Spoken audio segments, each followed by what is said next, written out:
พึ่งได้ยังไงถึงจะเรียกว่าเป็นผู้ที่ทำที่พึ่งให้เกิดขึ้นก็ต้องมาทำในธรรมะมาปฏิบัติในธรรมะ10ประการนี้ท่านผู้ฟังมีธรรมะข้อใดข้อหนึ่งใน10ประการนี้นะเราจะไม่รู้สึกเคว้งคว้างเวิ้งว้างคือเหมือนคนไม่มีที่พึ่งนะคนไม่มีที่พึ่งเนี่ยก็เรียกว่าคนอนาถาถูกปะคือไม่รู้จะไปไหนอ่ะคือนาถาเป็นที่พึ่งใช่ไหมอนาถาก็คือไม่มีที่พึ่งอ่ะไม่รู้จะไปไหนไม่รู้จะทำยังไงไม่รู้จะตัดสินใจยังไงอย่างเช่นบางทีคนที่เรารักเช่นพ่อแม่อย่างนี้สูญเสียไปโอ้ยมันไม่มีที่พึ่งบางทีครูบาอาจารย์ล่วงลับไปโอ้ยมันไม่มีที่พึ่งหรือเหมือนตอนที่พระพุทธเจ้าปรินิพพานนะพวกภิกษุหลายๆรูปนะท่านผู้ฟังเหมือนก็รู้สึกว่าโอ้ยไม่มีที่พึ่งแล้วที่พึ่งของเราสูญหายไปแล้วคือปรินิพพานไปแล้วตายไปแล้วมรณภาพแล้วจะทำยังไงจะทำยังไงหรือว่าคนที่เรารักสักคนใดคนหนึ่งอย่างเงี้ยนะที่เราคิดว่าโอ้ยเราจะมีคนนี้เป็นที่พึ่งมีคนนี้เป็นคนที่เราจะนึกถึงได้อ้าวไม่มีซะแล้วอย่างนี้มันเคว้งมันเวิ้งว้างแต่จะเปรียบเทียบก็คือท่านบอกว่าเหมือนคนที่มีเท้าถูกตัดขาดเนี่ยถูกตัดตรงหน้าแข้งนี่ตัดทิ้งเลยเอามีแต่ขาแต่มันเดินไม่ได้นะโอ้ยมันก็กลิ้งเกลือกไม่มีที่จะยืนอันนี้คือลักษณะที่ว่าไม่มีที่พึ่งแต่พระพุทธเจ้าบอกว่ากระทำที่พึ่งเถอะอย่าอยู่อย่างไม่มีที่พึ่งยังไงถึงจะว่าอยู่อย่างมีที่พึ่งสร้างเอาไง10ประการนี้เป็นที่พึ่งได้10ประการนี้ถ้าเราทำเรามีนี่แหละเป็นที่พึ่งของเราทีนี้บางคนบางทีมันลืมไปนะลืมไปคือแบบช็อกซินิม่าไงตกใจว่าโอ้ยังไงนะเหตุการณ์นี้มันเกิดขึ้นเรื่องอะไรก็ไม่รู้ว่ากระทบกระเทือนใจถูกหลอกบ้างอ่ะเงินหายบ้างอ่ะญาติตายบ้างอ่ะประสบอุบัติเหตุบ้างอ่ะเจอโรคภัยแค่เจ็บปึ๊บแล้วก็ตึงไว้นิดนึงอ่ะมึนไปนิดนึงอ่ะอึ้งไปนิดนึงอ่ะลืมไปตรงนี้ก็เรียกเพลินไปตามกระแสที่มากระทบแล้วก็เลยลืมไปฉันมีธรรมะ10เหมือนฉันมีที่พึ่งแล้วเนี่ยก็มาดูสิว่าเรามีธรรมะ10ประการต่อไปนี้ไหมเอาหัวข้อก่อนดูฟังแต่ละรายการแล้วก็จะค่อยเจาะลงไปในรายละเอียดอันนี้คือพูดโดยรวมก่อนว่านาถกรณธรรมมันก็เป็นลักษณะแบบนี้แล้วแต่ละอย่างมีอะไรบ้างดังนี้คือ1ศีล2ความเป็นพหูสูตรคือศึกษาเล่าเรียน3ความมีเพื่อนดีคือกัลยาณมิตร4ความเป็นผู้ว่าง่ายสอนง่าย5มีความเอาใจใส่ขวนขวายในกิจของเพื่อนหมู่คณะไม่เกียจคร้าน6เป็นผู้ใคร่ในธรรม7เป็นผู้มีความเพียร8มีความสันโดษ9มีสติและ10มีปัญญา10ประการนี้เป็นธรรมะที่กระทำที่พึงสนใจคำว่านาถกรณธรรมถ้าเรามีการกระทำในธรรมะ10ประการนี้ชื่อว่ามีที่พึงแล้วแต่ละรายการเป็นอย่างไรศีลนี่ก็คือความเป็นปกติถ้ากรณีของฆราวาสก็คือศีล5หรือถ้าเป็นนักบวชในรูปแบบของการประพฤติพรหมจรรย์ก็มีศีล8ขึ้นไปเป็นภิกษุก็มีขึ้นอีกหลายร้อยข้อศีลนั้นเป็นที่พึ่งในลักษณะที่ว่าให้เรามีการควบคุมกาย ควบคุมวาจาไม่ให้มันออกไปในทางที่เป็นอกุศลเพราะว่าถ้าเรามีการกระทำทางกายวาจาที่เป็นไปในทางอกุศลเช่นด่าเช่นฆ่าทำร้ายทุบตีโกหกชื่อว่าทำลายที่พึ่ง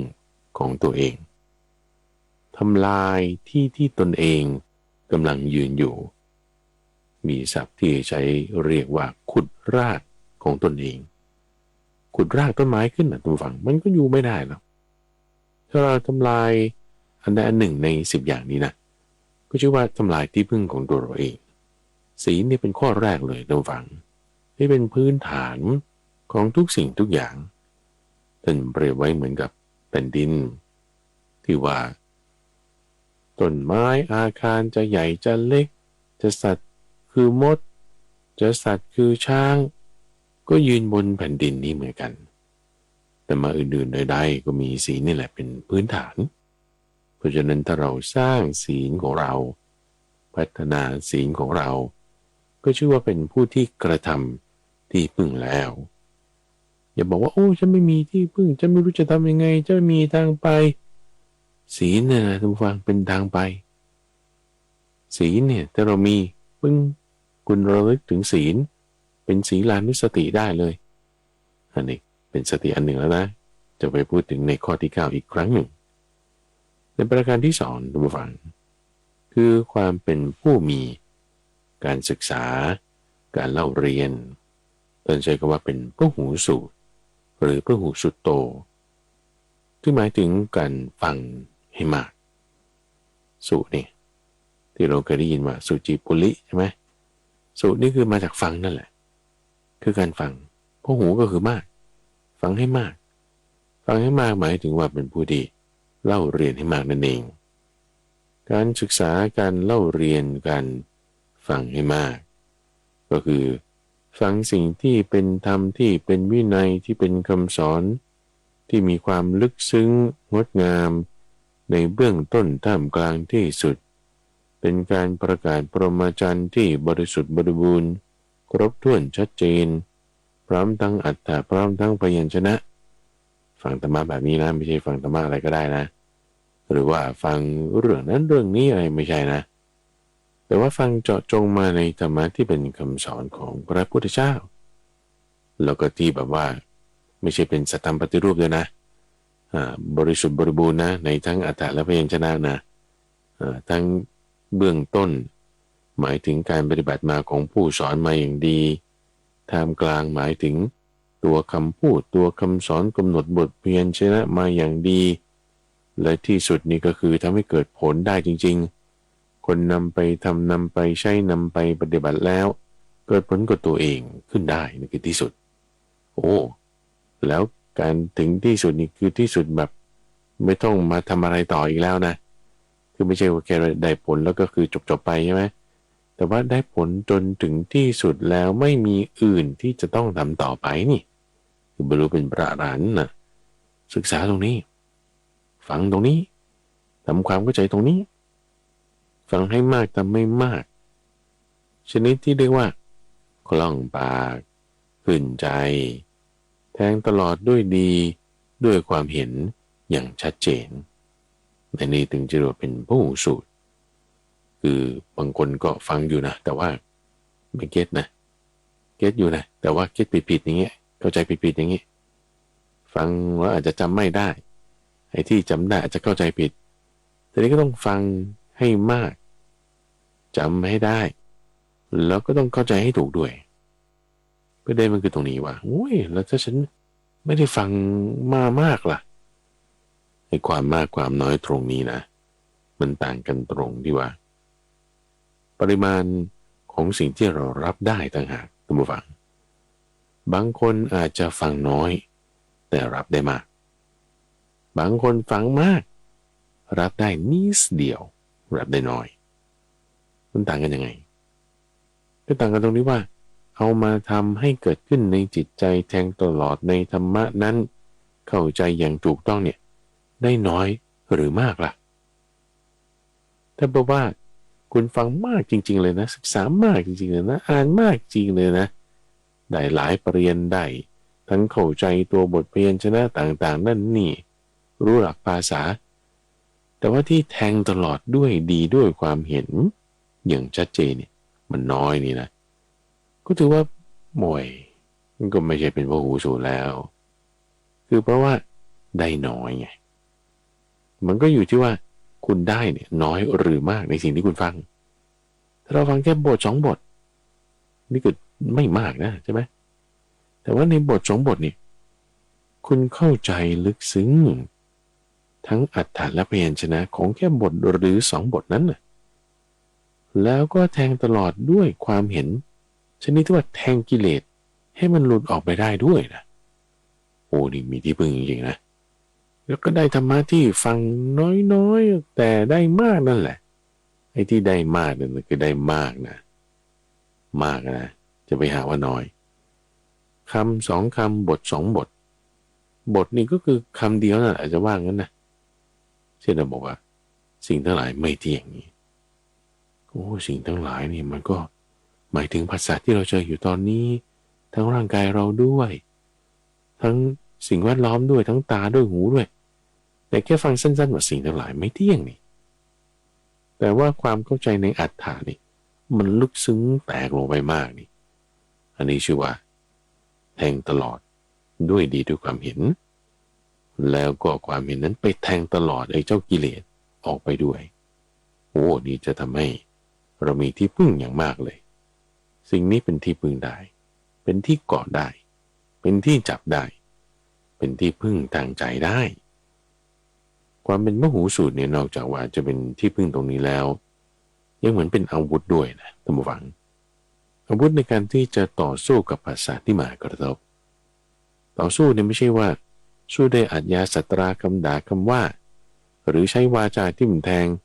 หรือใช้อาวุธอะไรเงี้ยนะสู้อย่างนั้นคือมันกลับแพ้ได้แต่สู้กับกิเลสในภายในด้วยอาวุธคือคำสอนนี่ไงพหูสูตรนี่ไงความที่เราทรงจำได้สิ่งใดอย่างหนึ่งนี่แหละเอาอาวุธนั้นนะมาใช้นี่จึงเป็นที่พึ่งได้ในประการที่2พหูสูตรเป็นผู้สัจจะผู้ที่ฟังมากนั่นเองแต่มาประการที่3เป็นผู้ที่มีมิตรดีมีเพื่อนดีมีสหายดีมิตรเพื่อนสหายที่จะให้เกิดกัลยาณธรรมเขาจึงเรียกว่ากัลยาณมิตรไงมิตร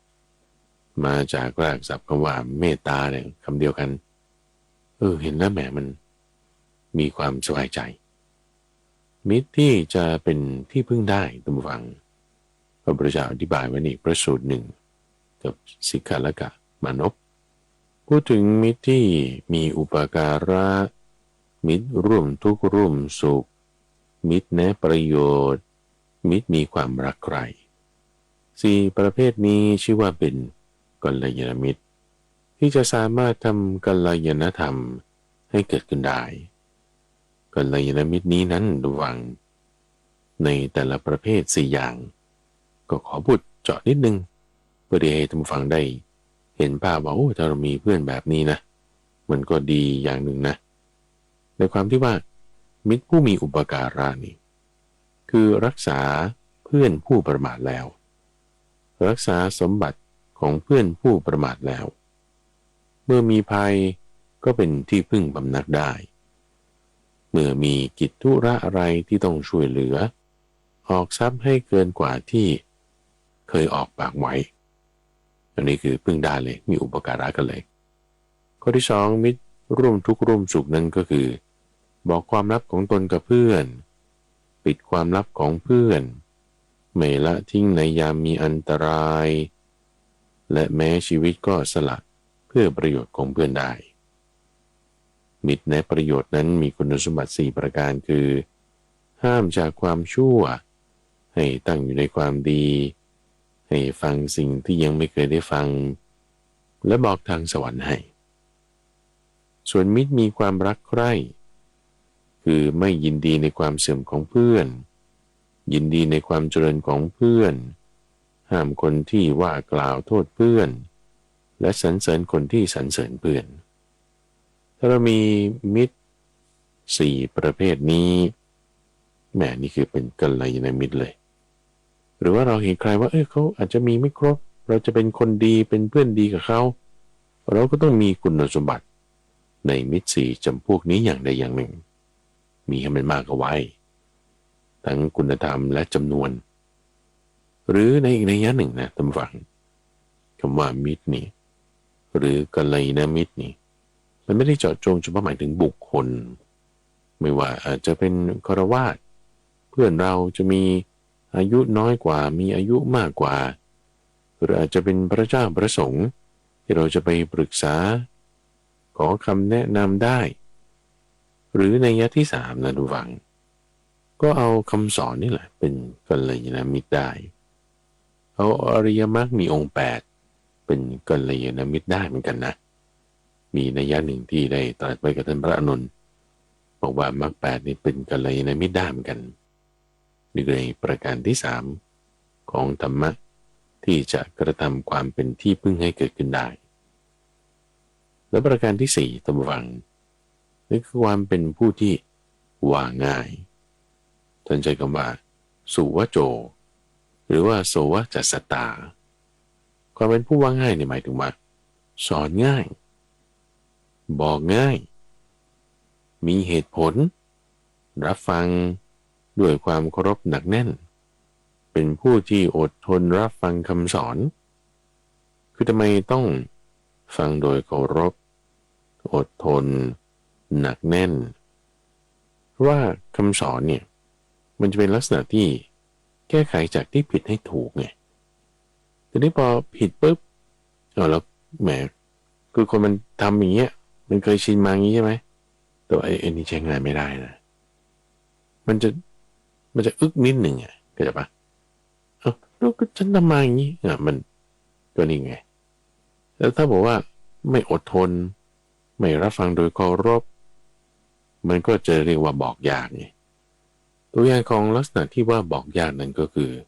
จะมีคำพูดที่พยายามจะ justify ในสิ่งที่ตัวเองทำไปเมื่อตะกี้นี้คำว่า justify หมายถึงว่าให้เหตุผลว่าที่ผมทำไปเงี้ยมันเป็นเพราะอย่างนี้แต่ว่าก็บอกอย่างใหม่ให้แล้วไงอันนี้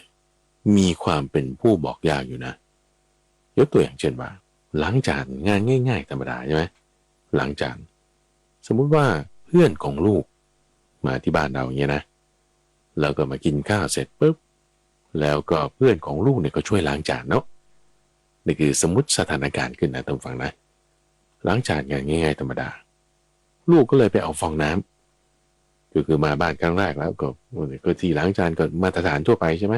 เอาฟองน้ำมาล้างจานมันก็มีด้านที่เป็นสกอตไบรท์หยาบๆกับด้านที่เป็นฟองน้ำนุ่มๆหน่อยเพื่อความสะอาดแล้วเด็กคนนี้เขาก็เลยเอาด้านที่เป็นสกอตไบรท์มาล้างจานถูๆดูแล้วมันก็ไม่ได้หยาบอะไรมากก็เลยเอามาล้างจานนี้นะแต่ว่าคุณแม่ที่บ้านก็บอกเพื่อนลูกเห็นลูกก็ใช้ด้านที่เป็นสกอตไบรท์ไปล้างจานนี่ก็เลยบอกดูว่าลูกเอาด้านที่เป็นฟองน้ำล้างจานสิบอกงี้คือลักษณะนี้คือบอกสอนแหละใช่ปะทีนี้ถ้าเพื่อนลูกคนนี้เขาก็เปลี่ยนด้านเปลี่ยนด้านจากที่ใช้สกอตไบรท์มาเป็นด้านที่ใช้ฟองน้ำใช่ไหมแต่ในขณะที่เขาเปลี่ยนเนี่ยเขาก็พูดคำนี้ขึ้นมาเขาบอกอ๋อครับผมคิดว่าจะให้มันสะอาดก็เลยใช้ด้านที่เป็นสกอตไบรท์หรือพูดคำนี้ก็ได้ว่าโอ้ด้านที่เป็นสกอตไบรท์อันนี้รู้สึกมันไม่หยาบเท่าไหร่นะครับผมก็เลยใช้ด้านที่เป็นสกอตไบรท์คือพูดอธิบายสิ่งที่ตัวเองทำไปเมื่อกี้แต่ก็เปลี่ยนในลักษณะที่ว่า justify ก็ใช้คำนี้นะ justify หรืออธิบายสิ่งที่ตัวเองทำไปเมื่อสักครู่นี้ว่ามันเป็นอย่างนี้นะจึงทำอย่างนี้นะแล้วก็มีเหตุผลของผมนะจึงทำอย่างนี้นะแต่ว่าก็เปลี่ยนอยู่ดีนะเอาง่ายๆแค่นี้ตรงฝั่งแบบเล็กๆน้อยๆแค่นี้อันนี้ถือว่าเป็นคนบอกยากอยู่เหมือนกันนะมีความเป็นผู้ที่ไม่บอกง่ายเท่าไหร่แล้วถ้าบอกง่ายต้องเป็นยังไงก็คือครับเลยทำเลยไม่ต้องแบบมา justify ในสิ่งที่ฉันได้ทำไป หรือคือถ้าแย่ไปกว่านั้นบอกยากเลยคือหูทวนลมเนี่ยไม่ฟังไม่เข้าใจไม่รู้ไม่แคร์เกิดยังใช้ได้เป็นสกอตไบรท์ล้างจานไปอย่างนี้เป็นต้นอันนี้คือแบบนอกจากไม่ให้เหตุผลแล้วก็ยังไม่ทำด้วยนะแต่ไอคนที่มันยังปรับเปลี่ยนก็ชื่อว่าบอกง่ายอยู่แต่ถ้ายังมีคำพูดที่แบบจะพูดง่ายๆคือเถียงขึ้นมานะแต่เขาก็จะบอกเขาไม่ได้เถียงนะก็นี่ไงแก้ทำตามที่คุณบอกแล้วไม่ได้เถียงหรอกแต่ให้เหตุผลหน่อยอันเนี้ยมันยังมีความที่เป็นผู้บอกยากอยู่ตรงนี้ท่านจะมีคำพูดที่ว่าประกอบด้วยทำเครื่องกระทำความเป็นผู้ว่าง่ายไอ้ตรงนี้แหละคือสิ่งประกอบที่คุณก็แก้ไขแล้วก็ไม่ต้องพูดเยอะแล้วก็อดทนรับฟังทำไปโดยเคารพแล้วก็จะพูดถึงสิ่งดีๆที่เป็นคำแนะนำใหม่นั้นคือถ้าเด็กคนนี้ก็จะบอกง่ายจริงๆแล้วก็รับฟังด้วยอดทนเนี่ยนะเขาก็จะไม่ได้ต้องขอโทษหรอกว่าโอ้ผมขอโทษครับว่าผมคิดว่าแหมนั้นอย่างงี้ใช่ไหมอันนี้ก็ไม่จำเป็นเพราะว่ามันเป็นเรื่องที่คนที่เขาเห็นสิ่งต่างๆเนี่ยเขาจะบอกสอนเนี่ยเขาอนุเคราะห์อยู่แล้วไม่จำเป็นต้องขอโทษเลยแล้วคือถ้ามีคำขอโทษปุ๊บมันก็ต้องให้เหตุผลในสิ่งที่เราทำมามันก็ justify ไปอีกก็ไม่เวิร์กไม่ดีแต่สิ่งที่ควรทำก็คือว่าในกรณีนี้อ๋อครับแม่ดีนะครับเนี่ยใช้ฟองน้ำนอกจากจะสะอาดแล้วก็ยังทำให้ถนอมภาชนะด้วยคุณคิดต่อไปถึงเหตุผลในการที่ควรจะใช้สิ่งใหม่ที่เขาแนะนำนั้นเขาบอกสอนนั้นอย่างนี้ชื่อว่าบอกง่ายจะมีคำแนะนำอื่นๆต่างๆที่ดีๆตามมามากมายเลยถ้าครูบาอาจารย์นะมีลูกศิษย์อย่างนี้นะแม่มันจะดีมากนะทุกฝังในการที่ว่าจะบอกสอนง่ายถ้ามาทุกฝังความเป็นผู้ขยันไม่เกียจคร้านท่านใจคำว่าอนันลโซซึ่งหมายถึงไม่เกียจคร้านความขยันในกิจการงานก็เรียกว่าปิงกรณีทักขตาความขยันไม่เกียจคร้านในการงานเนี่ยจะไม่เหมือนกับการปรารภความเพียรนะการปรารภความเพียรที่เป็นธรรมะในข้อที่7ที่ว่าเอามาอธิบายด้วยกันเลยข้อที่5และข้อที่7ข้อที่7เนี่ยคือความเพียรแต่ใจว่าวิริยะรัมภะคือการปรารภความเพียรในขณะที่ข้อนี้คือการมีความขยันในกิจการงานต่างๆไม่เกียจคร้านถามว่าแตกต่างกันยังไงแตกต่างกันตรงที่ว่าวิริยะการปรารภความเพียรตรงนี้เป็นเรื่องของทางจิตเพื่อให้อกุศลธรรมมันลดลงไม่ให้อกุศลธรรมใหม่มันเข้ามาให้กุศลธรรมที่มีอยู่พัฒนาให้กุศลธรรมที่ยังไม่มีเพิ่มขึ้นคือเน้นมาในทางด้านกุศลเพิ่มอกุศลลดนี่ก็เรียกว่าวิริยะรัมภะ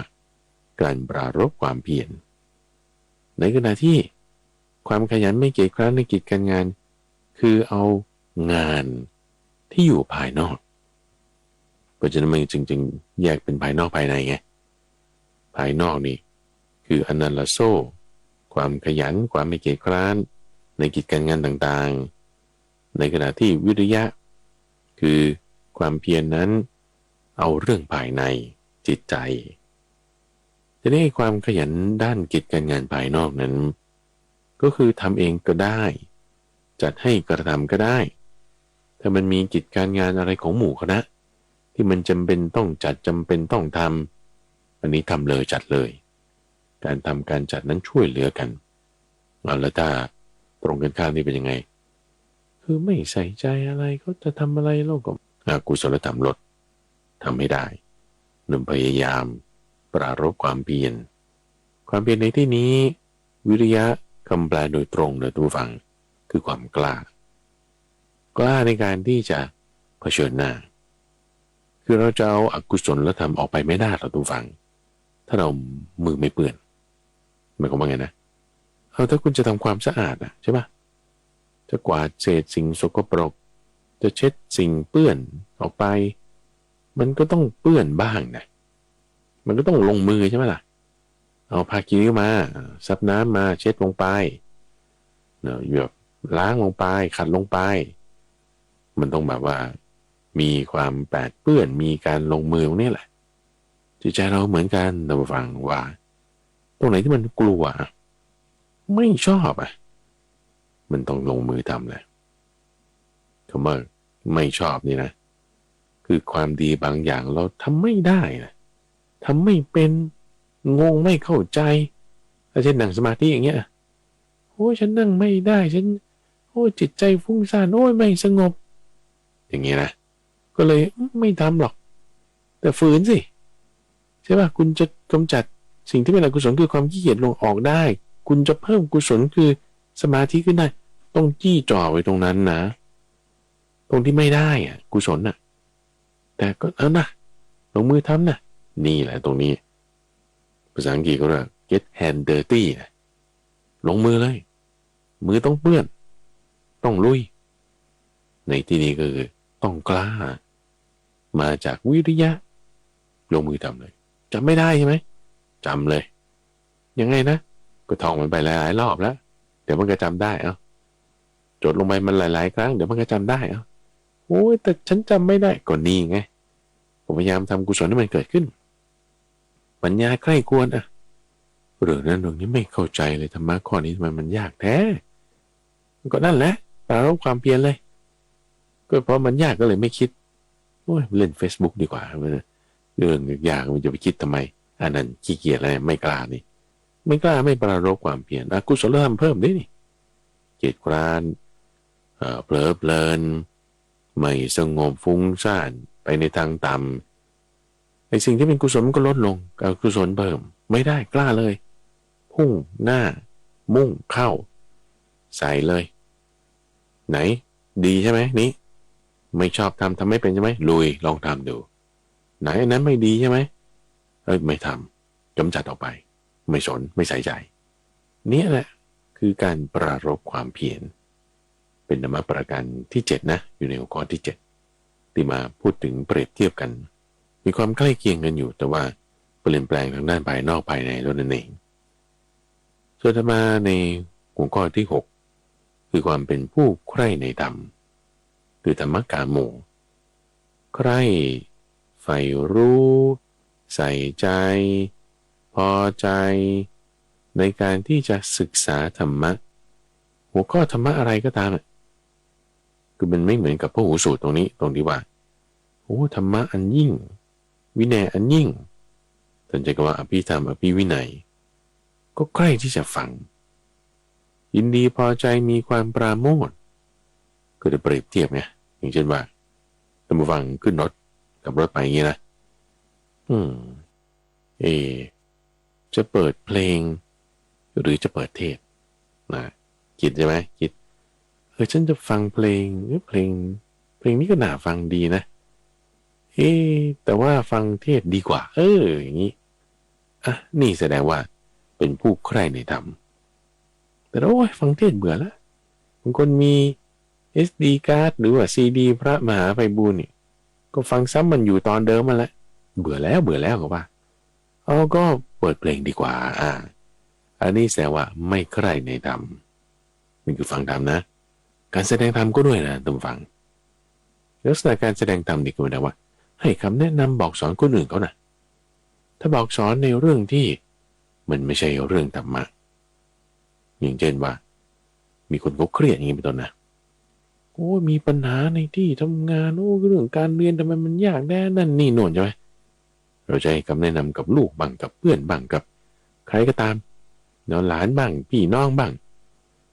คุณจะแนะนำเขาอย่างนี้ไม่เป็นไรเดี๋ยวพาไปกินติ่มซำเดี๋ยวพาไปกินบักกุเต้เดี๋ยวพาไปกินอะไรที่จะให้เขาสบายใจคุณแนะนำอย่างนี้เนี่ยคือพาไปในทางกามเรื่องรสเรื่องกลิ่นเรื่องแสงเรื่องภาพเรื่องเสียงให้เกิดความเพลิดเพลินความจะได้ลืมความทุกข์ไปกินเหล้ากันไปอะไรกันนี้อันนี้คือแสดงไม่ได้แสดงธรรมะนี่นะเป็นแสดงสิ่งที่มันไม่ใช่ธรรมะแต่ถ้าเป็นผู้ใคร่ในธรรมนี่ฟังด้วยใช่ไหมแสดงด้วยนะแสดงธรรมมันเป็นที่รักที่จะให้คนเขาตั้งอยู่ในธรรมได้ อะไรที่เป็นธรรมะอันยิ่งเป็นวินัยอันยิ่งแนะนำในทางที่จะให้เกิดความไม่ประมาทแนะนำในทางที่จะให้เกิดความดีเกิดขึ้นอันนี้ถือว่าเป็นผู้ที่ใคร่ในธรรมแนะนำสิ่งที่เป็นธรรมแนะนำสิ่งที่เป็นวินัยอันนี้ถึงจะดีอันนี้คือในประการที่6หัวข้อที่ว่าเป็นผู้ใคร่ในธรรมธรรมกาโมถ้ามาในประการที่8ท่านผู้ฟังชื่อว่าเป็นผู้ที่มีความสันโดษสันโดษมาจากคำว่าสันตุถีแปลว่าความสันโดษความสันโดษมักจะพูดคู่กันกับความมักน้อยมักน้อยและสันโดษแต่ว่าเป็น2 อย่างที่ไม่เหมือนกันในหัวข้อที่ท่านยกมาเรื่องของนาถกรณธรรมนั้นเอามาเฉพาะเรื่องของความสันโดษสันโดษนั้นหมายถึงความพอใจยินดีในสิ่งที่ตัวเองมีอยู่ท่านอธิบายเจาะจงมาในความที่ว่าก็ยินดีตามที่มันมีตามที่มันได้จึงแจกแจงความสันโดษไว้12 อย่างตามปัจจัย4ก็คือแต่ละปัจจัยมี3 อย่างปัจจัยเรื่องเสื้อผ้าเครื่องนุ่งห่มปัจจัยเรื่องอาหารปัจจัยเรื่องที่อยู่อาศัยและปัจจัยเรื่องยารักษาโรคในแต่ละอย่างละอย่างของปัจจัย4นั้นก็แจกออกเป็นอีก3 อย่างคือความสันโดษตามมีตามได้ที่ได้มาคืออย่างที่1ความสันโดษตามกำลังหมายถึงความเหมาะสมในสิ่งที่เราควรจะใช้และความสันโดษในสารูปแต่ละอย่างเป็นอย่างไรแล้วความสันโดษตามมีตามได้ก็ง่ายๆคือได้มาไงก็ยินดีอย่างนั้นเราไม่ใช่ว่าไปเที่ยวแสวงหาอะไรอื่นที่มันจะดีกว่านี้ละเอียดกว่านี้ปราณีตกว่านี้เลิศหรูกว่านี้ไม่ว่าจะเป็นปัจจัยเรื่องอะไรก็ตามปัจจัยเรื่องอาหารที่อยู่อาศัยยารักษาโรคนั่นก็คือไม่ได้ไปขอที่มันจะแบบว่านั่นนี่โน่นให้มันคือได้มาไงก็จบแค่นั้นน่ะไม่ต้องไปพูดเรื่องที่จะเป็นปัจจัย4อะไรให้มันไปอีกอย่างนี้นะในการที่ว่าคุณไม่ได้ต้องพูดเรื่องปัจจัย4ก็คือตามนั้นเลยจะฉลองศรัทธาเขากินสักหน่อยนึงท่านอันนี้คือว่าไม่สันโดษนะเพราะว่าดันคือรับมาในก็ส่วนหนึ่งรับแล้วจะรับประทานไหมในก็ส่วนที่2คือการบริโภคมันมีหลายอย่างทุกฟังบริโภคด้วยการมองก็ได้บริโภคด้วยการดมเอาก็ได้อะหรือบริโภคด้วยการใส่ปากเอาลิ้มชิมเอาหรือกลืนเข้าไปกินเยอะๆอันนี้ได้หลายรูปแบบถ้าไม่บริโภคแบบนี้ก็บริโภคแบบนั้นละกันที่มันจะตามกำลังที่เหมาะสมกับร่างกายของเราในเวลานั้นถ้าเป็นเบาหวานก็อย่ากินของหวานถ้าก็เจ็บก็อย่ากินของทอดถ้ากินเข้าไปคือไม่สันโดษไงทั้งที่ว่าได้มาโดยสันโดษนะใช่ไหมแต่ว่าพอเกี่ยวกับกำลังในสมัยนั้นขณะนั้นมันก็เลยกลายเป็นไม่สันโดษตามกำลังอันนี้ก็เรียกว่ายถาภละสันโดษหรืออย่างที่3คือตามสารูปตั้งใจคำนี้สารูปเนี่ยก็คือลักษณะของบุคคลนั้นๆในพระไตรปิฎกเนี่ยท่านอธิบายถึงเรื่องการใช้จีวรเป็นต้นว่าจีวรผ้าแบบนี้เนี่ยสมควรกับพระเถระและผ้าแบบนี้สมควรกับผู้ที่ชอบเครื่องนุ่งห่มปอนๆผ้าแบบนี้สมควรกับพระใหม่เราได้ผ้าดีๆมามันไม่เหมาะสมกับเราเหมาะสมสำหรับ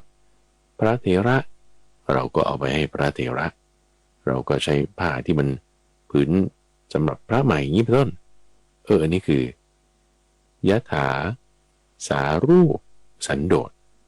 อีกตัวอย่างหนึ่งที่ท่านยกขึ้นก็คือยารักษาโรค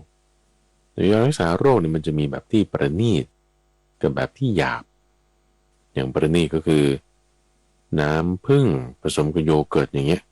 มันทั้งหอมทั้งหวานมีคุณสมบัติในการรักษาโรคอะไรต่างๆนี่ก็แบบหนึ่งคือแบบประณีตส่วนแบบที่หยาบก็คือผลไม้ที่มีรสฝาด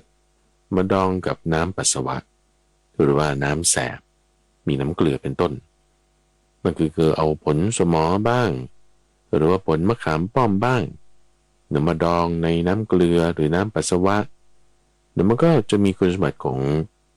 คว ความเป็นยาแก้อักเสบหรือว่ายาปฏิชีวนะแบบหนึ่งแต่ว่าโอ้ยรสชาติมันไม่ดีมากๆเลยทั้งเค็มทั้งเปรี้ยวทั้งฝาดทั้งเหม็นทั้งโอ้ทุกอย่างแหละ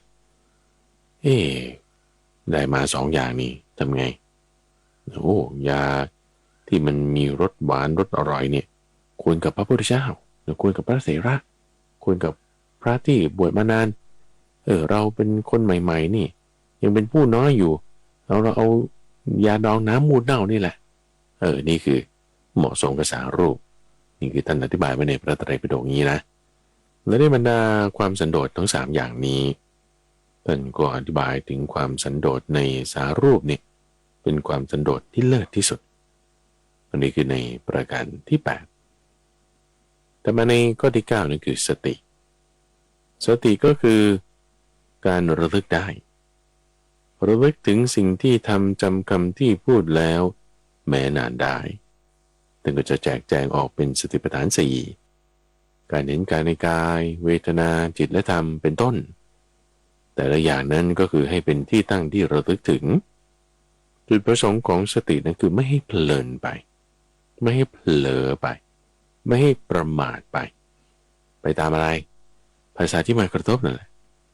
ถ้ามีภาษามากระทบนั่นนี่โน่นคนนั้นพูดอย่างนี้งานเกิดขึ้นอย่างโน้นโอ้จิปาถะแล้วแบบไหลไปเพลินไปลืมไปมันไปตามอารมณ์ได้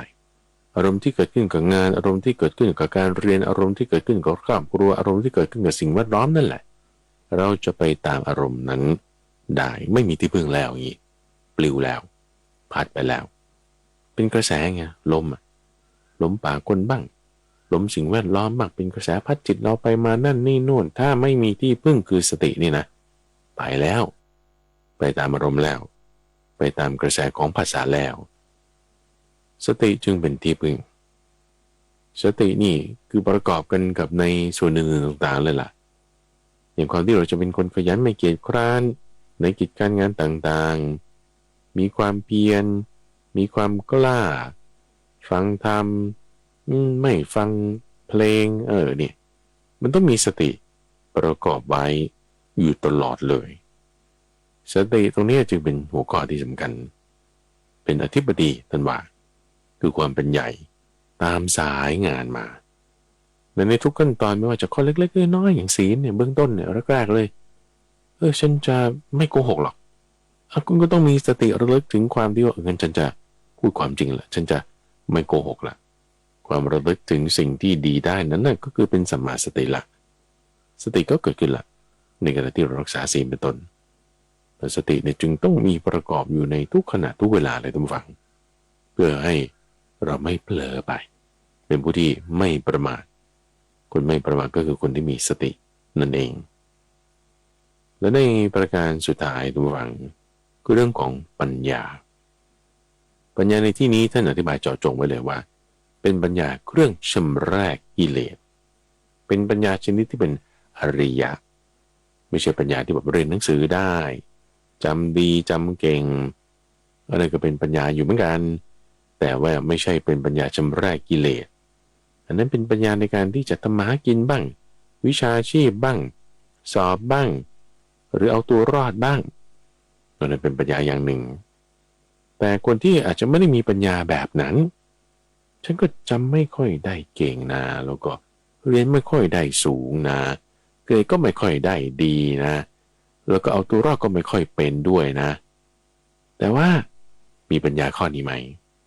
ในการที่จะกำจัดกิเลสให้มันออกไปได้ยังไงนะคือเห็นความเกิดขึ้นและดับไปในสิ่งต่างๆเห็นความเกิดขึ้นและดับไปในสิ่งต่างๆเห็นแค่นี้เท่านั้นแหละเป็นปัญญาในการที่จะชำระกิเลสหมายถึงกำจัดกิเลสออกไปได้เห็นความไม่เที่ยงนั่นเองคุณผู้ฟังคือได้ยินได้ฟังเนี่ยมันเก็บไว้ในสมองในหัวนะแต่กิเลสมันหลุดหรือเปล่าถ้ากิเลสมันยังไม่หลุดมันก็ยังไม่ใช่ปัญญาในข้อนี้ที่เป็นปัญญาอันเป็นอริยะเพราะฉะนั้นถ้าเรามีจิตประกอบด้วยปัญญาในการเห็นความเกิดดับกิเลสมันจะออกไปมันจะตั้งอยู่ไม่ได้ มันจะไม่มีที่ตั้งเลยกิเลสมันก็ต้องการที่พึ่งของมันเหมือนกันนะคือถ้ามันไม่มีที่พึ่งมันอยู่ไม่ได้กิเลสอะที่พึ่งของมันก็คือจิตของเรานี่แหละมันก็เอาจิตของเราเนี่ยเกาะเป็นที่พึ่งให้มันอยู่ได้มันอยู่ได้เนี่ยมันสูบเลือดสูบเนื้อกินพลังจิตของเรากิเลสนะถ้าเรากำจัดมันออกไปมันก็อยู่ไม่ได้งั้นมันออกไปมันก็ตายก็ถึงว่าเป็นผู้ฆ่ากิเลสไงพระอรหันต์เนี่ยงั้นมันออกจากจิตแล้วงัดมันออกไปด้วยอะไรนะปัญญาในข้อนี้แหละเห็นความเกิดขึ้นความดับไปเห็นเท่านี้แหละภาษาอารมณ์ความรู้สึกอะไรต่างๆมันเกิดขึ้นที่จิตเราไม่ได้เราล่อออกไปจิตที่มันบอกว่าสว่างสวัยเย็นอยู่เนี่ยเป็นที่พึ่งได้ใช่ไหมพอเรามีสติแล้วนี่ปัญญาปุ๊บงัดมันออกไปอีกงัดเจ้าอวิชชาออกไปงัดโมหะออกไปโอ้โหนี่มันขั้นสุดยอดในการที่จะให้มีที่พึ่งที่ถาวรกิเลสกับกำเริบเกิดขึ้นอีกไม่ได้ลึกซึ้งลงไปอย่างนี้นั่นคือปัญญาในข้อที่10ทั้ง10ประการนี้ตามฝั่งเรียกว่านาถกรณธรรม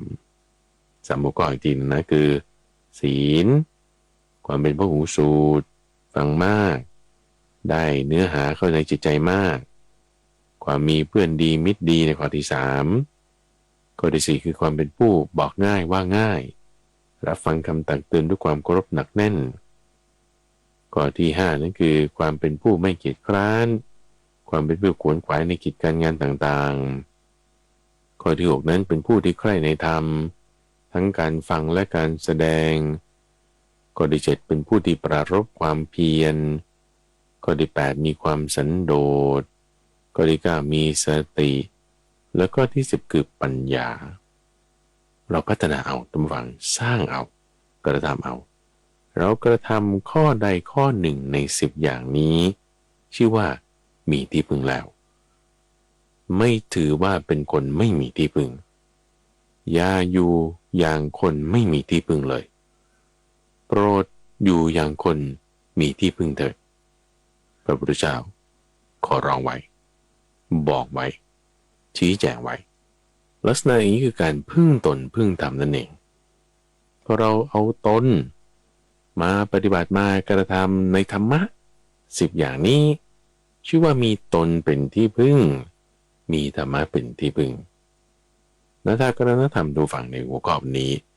เรื่องของใต้ร่มพุทธิบทท่านผู้ฟังสามารถนำไปใช้ในชีวิตประจำวันให้เกิดความเป็นที่พึ่งเกิดปัญญาขึ้นในจิตใจเราได้ทันทีช่วงใต้ร่มพุทธิบทนั้นจะมาพบกับท่านผู้ฟังเป็นประจำในทุกวันพุธตั้งแต่เวลา 5:00 ถึง 6:00 น.ทางสถานีวิทยุกระจายเสียงแห่งประเทศไทยรายการนี้นำเสนอโดยมูลนิธิปัญญาภาวนาซึ่งมีข้าพเจ้าพระมหาไพบูลย์อาภีปุณโญเป็นผู้ดำเนินรายการแล้วพบกันใหม่ในวันพรุ่งนี้เจริญพรติดตามรับฟังรายการธรรมะยามเช้า